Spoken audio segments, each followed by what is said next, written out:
como é que se faz a Coca-Cola? Primeiro botar um pouco de sal, bota um pouco de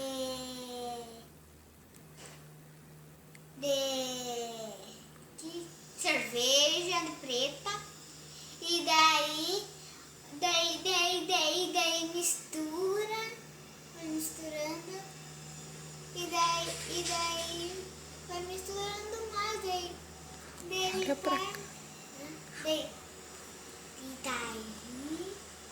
daí bota mais sal e daí deixa secar quando já tá de noite, daí bota secar fazendo surca, daí já deu.